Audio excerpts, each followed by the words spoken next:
Shalom saudaraku yang terkasih di dalam Tuhan kita Yesus Kristus. Kembali bersama dengan saya, Olin Rivigosal dari Spirit of Servant. Saudara, dalam kesempatan ini saya mau berbagi kebenaran firman Tuhan untuk kita semua dari 1 Korintus pasalnya yang ke-10 ayat pertama sampai ayat 13. Saya tidak membaca semuanya, tapi saya akan menjelaskan beberapa poin dari bagian ini. Yang pertama, ayat yang pertama sampai ayat yang keempat itu berbicara tentang Allah yang ajaib memelihara kehidupan bangsa Israel. Karena itu dikatakan di ayat 1 bagian B bahwa nenek moyang kita semua berada di bawah perlindungan awan dan bahwa mereka semua telah melintasi laut. Ayat 2, untuk menjadi pengikut Musa, mereka semua telah dibaptis dalam awan dan dalam laut. Ayat 3, mereka makan makanan rohani yang sama dan mereka semua minum minuman rohani yang sama. Sebab mereka minum dari batu karang rohani yang mengikuti mereka dan batu karang itu ialah Kristus. Jadi saudaraku, ini mau menggambarkan betapa luar biasanya Allah memelihara kehidupan bangsa Israel ketika mereka dibawa keluar dari tanah Mesir. Mereka sudah tidak ada jalan lagi, mereka menghadapi laut, tetapi Tuhan melalui Musa membelah laut itu supaya mereka bisa lewat. Dan ternyata itu menggambarkan bagaimana mereka disucikan, dimurnikan oleh Tuhan supaya mereka keluar dan bisa menyembah Allah yang benar, Allah yang sejati itu. Bahkan kita tahu Allah juga memelihara mereka dengan tiang awan pada waktu siang dan mereka dituntun oleh tiang api pada waktu malam. Nah, itu yang Tuhan pakai untuk menolong mereka. Bahkan ketika mereka tidak punya makanan, Allah menurunkan mana bagi mereka.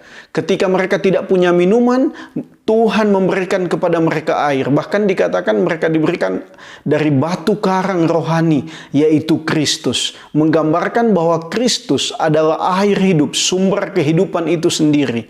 Nah, ini luar biasa sekali. Allah memelihara kehidupan mereka dari sesuatu yang tidak ada menjadi ada. Dari sesuatu yang mustahil terjadi, tapi bagi Tuhan tidak ada yang mustahil dan itu terjadi dalam kehidupan mereka. Saudaraku yang terkasih, Allah yang sama juga. Dia yang akan memimpin, menuntun umatnya, bahkan kita hari ini.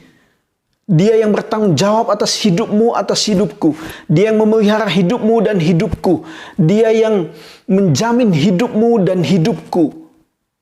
Karena itu percayalah dan imani bahwa Dia ada selalu bersamamu. Dan engkau akan dan terus menerus bahkan telah melihat pekerjaan-pekerjaan ajaib yang Tuhan kerjakan. Yang kedua saudara, ayat yang keempat sampai ayat 10 itu berbicara tentang kejatuhan bangsa Israel. Mereka menyembah berhala, mereka mencobai Tuhan, mereka melakukan percabulan, mereka bersungut-sungut. Saudara, mereka sudah melihat hal-hal yang luar biasa, tetapi mereka tidak menghormati Tuhan. Jadi berkat bahkan pemeliharaan Tuhan, kehadiran Tuhan, itu nggak membuat mereka menghormati Tuhan. Saudaraku, berapa banyak orang yang datang kepada Tuhan hari ini hanya cari berkat.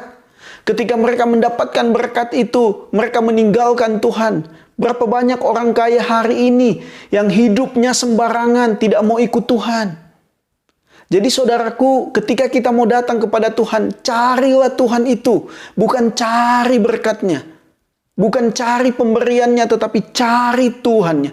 Tundukkan hidupmu, rendahkan dirimu dalam pimpinannya.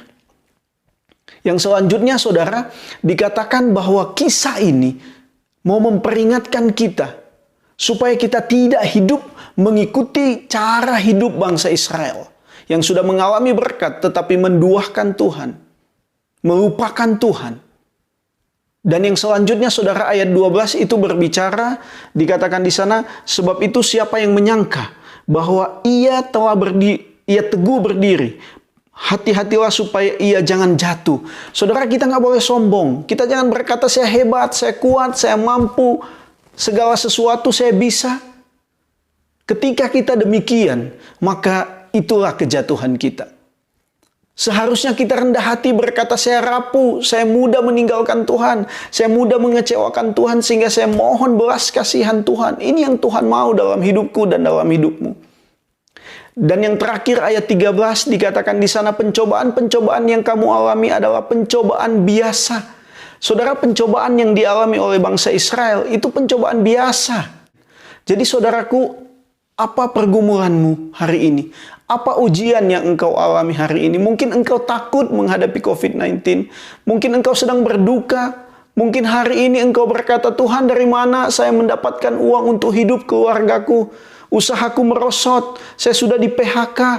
Saya tidak punya pekerjaan. Saudara, saya mau katakan bahwa itu nggak mudah. Itu sulit. Dan selanjutnya dikatakan, sebab Allah setia. Ini yang menjadi pegangan bagi kita. Bahwa Allah yang kita punya, Allah yang kita imani, Dia Allah yang setia, Dia Allah yang bertanggung jawab atas hidup kita. Dan karena itu Ia tidak akan membiarkan kamu dicobai melampaui kekuatanmu. Kekuatan yang kita punya bukan dari kita sendiri, tetapi itu datangnya dari Tuhan. Dan Tuhan tahu sampai di mana kita mampu menghadapi segala sesuatu. Karena itu imani bahwa engkau akan mampu melewati. Terkadang dan sering sekali Tuhan tidak langsung membuat permasalahan kita selesai, tetapi Dia memberikan kekuatan kepada kita. Sering sekali Tuhan biarkan masalah itu tetap ada, tetapi Dia yang memberikan kita kemampuan untuk menghadapinya. Bahkan dikatakan pada waktu kamu dicobai, Ia akan memberikan kepadamu jalan keluar. Allah kita Allah yang luar biasa. Dia punya 1001 cara. Dia tidak pernah kehilangan akal untuk menolong kamu keluar dari setiap pergumulan hidupmu. Saudaraku, apa yang kamu gumuli hari ini? Menghadapi COVID-19 pasti nggak mudah. Menghadapi segala sesuatu yang terjadi hari ini nggak mudah.